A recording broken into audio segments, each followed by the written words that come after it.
2007. Australia are the World Cup champions of 1999. What a victory for the Sri Lankans. A fantastic effort.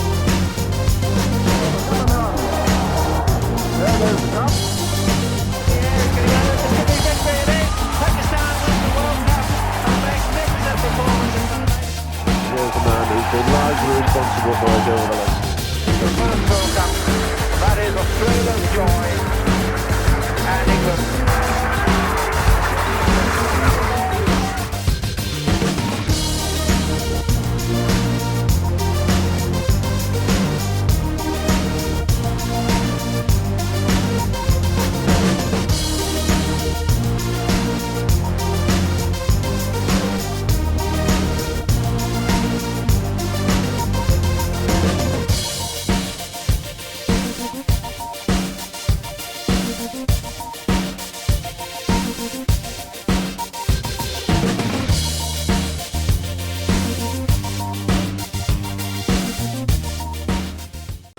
Hello to everyone, another exciting episode of Match Point by Dr. Adnan, and we are on the day number 22 and the championship match. So you saw the Vancouver Knights with the flying colours beat Cricket West Indies B team, which was initially the team to beat in the West Indies, and they lifted the championship in the style. Two matches were affected by the rain, and the important match of the David Warner's team, the Winnipeg Hawks, their match suffered because of the rain, because there was no extra cover. But right now I'm having my very special extra cover by Haysman, Mike Haysman. Hello, Mikey. Hello, Doc. Nice to chat to you. Nice to chat to you. So, such a nice and a pleasure to see you in the box. Since I was in the medical school and was watching, the dish was there, and newly the cricket was introduced to the television circuits, there was only one voice, Mike Haysman, extra cover. So we are having over a very special extra cover, Mike Haysman. Mike, how are you? I'm good, all good, and I'm delighted that we had a terrific turnout today and a nice game. It was just unfortunate the Windies B didn't quite come up to scratch because they were so good throughout the tournament. But overall, I think the tournament was terrific. There's always one or two little things you need to iron out for the next one, but it was thoroughly enjoyable from my perspective. I hope also from yours. Yeah. And Mike, you are having a terrific and absolute experience of covering the cricket around the globe professionally. We people are still learning from you guys.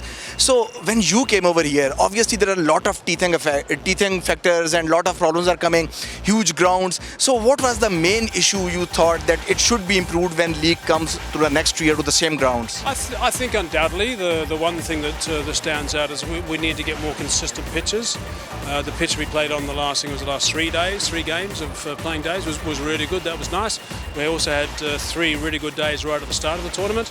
Just a couple of tracks in the middle a little bit too dry. But we've got to understand also that 90% of the ground staff working here are volunteers. When we did have the rain, it was amazing how many people came out and got involved and tried to get things going, which is terrific to see all the locals getting stuck in. In fact, the guy who was doing most of the work, Mahan, as the head groundsman out there, instructing everyone, he's actually the president of the Maple Leaf Cricket Club. So there he was in his short and his hat and his ripped t-shirt, and he was rolled up his sleeves and got stuck in. So it was just really good to see the team effort from people who really wanted to make it happen when it perhaps wasn't as good as it should have been. And about the pitch, as you talked about the pitch, I was listening for the Tom Moody, the losing coach, and they remained 5th in the tournament. Montreal Tigers, they couldn't perform well in spite of having the Latish Malinga, the deadly Yorkers. So he was very unhappy. Moody was saying uneven bounce coming directly deadly at the faces of the batsmen. But we saw Justin Greaves, Nicholas Pooran. Pooran I have seen actually. I have never seen the Rutherford. But how was that knock? Oh wow, Decabo. That was the knock of the tournament by a mile. It was 136 not out, I think, of 66 balls. Yes. And important, he steered him home. I mean, that's he didn't get out, didn't give it to someone else. He did the job himself and steered him home. Yeah. That was head and shoulders above anyone else. So Mikey, my point was this: when the Moody's batsman or the other batsman, Toronto National, Steve Smith, the Australian skipper and the David Warner, they are when struggling. How come these new guys coming on the same weary pitch, they made the thing so easy in this tournament? Pooran, Fabius Allen, Justin Greaves, although Justin is having experience of playing cricket in the English conditions also, but even then this was a new pitch for them. It's really simple, and Chris Gale said it at the presentation one day, I remember.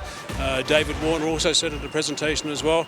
He said these young Windies B-boys, they played the ball. They didn't play the man, they didn't play the conditions, they played the ball. They just ignored anything that was going on, were fronted up ready to face the next delivery. So they weren't worried about anything. I mean, when you get a pitch that does the odd little strange thing, and let's be totally honest, we all realise there's work to be done on the surface, and next time that's going to be improved. But when you get this mentality in the change room, where players start complaining about the pitch, it doesn't do any good at all. It just spreads like wildfire. Guys get negative, and you can see the Windies B didn't. And I think they showed some of these old guys a little bit of a lesson. You're saying Tom Moody got a bit moody about it? Is that what you're saying? Yeah, Tom Moody, but Waqar Yunus also told, but he said just praise for these guys who are playing brilliantly, and we have to come next time with a better preparation. So Mikey, you covering cricket for the 3 decades now, the most experienced man in front of the TV and for the anchor role as a commentator, as a chief commentator. So your cricket when you were covering, and now the cricket when Rutherford and these guys hitting 200 in less than 20 overs. Yep. So how you compare that mighty cricket of Clive Lloyd and Viv Richards when there is a supremacy of them, the Windies in the 70s and 80s, and then shift of power towards the Australia in the late 90s, and the one-man show of scientific cricket, and now again cricket evenly distributed among all those. So how you saw from your eyes this shift of power? You know, I love T20 cricket. It's very. I mean, I love Test cricket. Test cricket's right up there as my favourite. But I'm telling you right now, T20 is just that much behind. I absolutely love T20, and I guess the reason for that is I like the freewheeling of T20 cricket. I like the fact that one player can dominate a game. I'm always watching when I'm commentating on a T20 game. I'm always watching for a couple of players, not necessarily the ones that get the most wickets or the most that get the most runs. I'm looking for the player that affects an outcome. I'll give you an example. If Andre Russell gets dismissed with 5 overs to go, whoever got him out, providing it was a good ball, has affected that innings. Because Andre Russell can be unbelievable in the last 5 overs. So they're my guys I like to watch. I think a lot of people sit back these days, watch T20 cricket, and they sort of just let it unfold in front of them. I mean, there's a real science to it these days. You can't overthink it. Let's not get that wrong. You can overthink it. And as a doctor, you've studied, I'm sure, and you've seen all that. But those guys who don't get too confused, stick with some serious basics and have some variety when they're bowling. Batsmen have outpaced the bowlers in their improvement. There's no doubt about that. But I think there's so many little tricks around the place, tricks of the trade in T20. But I'd like the viewers to concentrate on guys who affect outcomes. That's really important for me. And as far as guys in different eras, isn't it nice to sit back and dream and just think what a Viv Richards could have done, what a Brian Lara could have done, what a David Gower could have done, the way he played for England when he was captain, and before him, Botham, some of these guys. I mean, some of the Australians, of course, and the great team that the Australian had, what a Shane Warne would have done in 4 overs. Well, that's half the fun, I think. It's hard to compare. I would have loved to have seen a whole bunch of those guys play T20 cricket, but unfortunately they didn't. And Mikey, one of my friend, Danny Morrison. Yep. We have, Mate.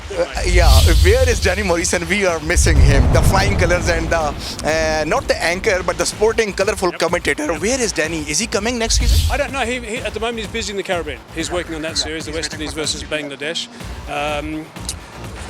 He'll be sticking his hand up, I'm sure, when it comes. So we'll get him here. And Mikey, who is your favourite commentator? You are in the hearts of so many cricket lovers, but who is Mike Haysman's favourite commentator? I had the great pleasure during the 2003 World Cup of anchoring that broadcast. It was in South Africa, anchoring the final as well.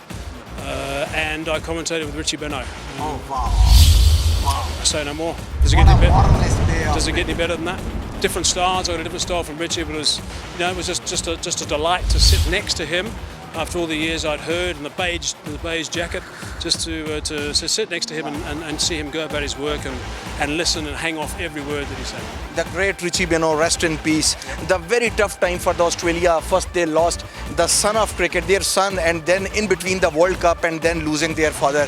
What a sad days of cricket those days. Yeah. So before leaving you, I just want to ask you final 2 questions. Yep. That when New Zealand will win the World Cup? Never. When South Africa will win when South Africa will win the knockout game? Never. Any more questions? When Pakistan will beat India in the World Cup? Please. I'd like to see a tie. But that's not sitting on the fence, is it? I commentated on that game 2003. Remember that game when Sachin was uppercutting Shoaib Akhtar? Oh, yes, Sachin yes, got, did he get 90, 98? I can't remember. Anyway, it was Shoaib Akhtar was at Super Sport Park. He was running in and bowling a million miles an hour, and Sachin was taking one. That Yeah, was correct. 2003 World Cup. We Had lost the, the game. Had the plane flying over. It was brilliant. It was wonderful to be involved in that environment. Viv Richards, Alan Border, Alan Lamb, Sunil Gavaskar, Javed Miandad, Mike Haysman pick for the test match. Viv Richards. Viv Richards.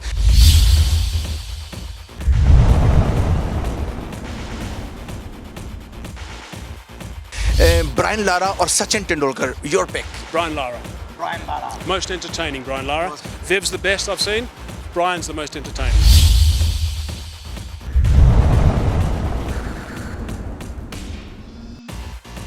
Mikey, Who's the best bowler? Ask me who's the best bowler I've seen. yes, best bowler ever faced. Dennis Lilly. Best I've seen. I faced him just when he was at the end of his career, so he wasn't lightning fast then, but when he was a tearaway quick.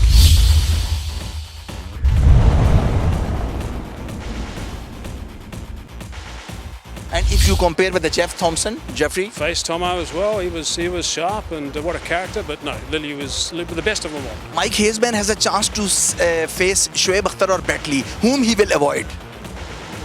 Akhtar.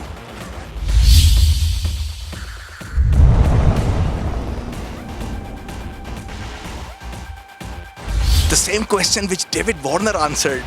Yup. So thank you so much, Mikey, for your valuable time. Thank you so much, and wish to see you in the next upcoming league when the next year cricket will be here, and hope to catch you everywhere.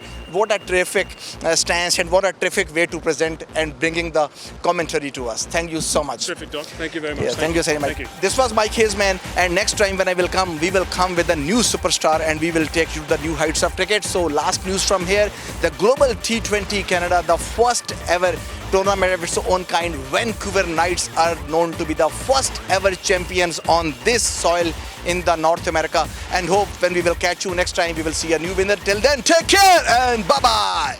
Fantastic effort.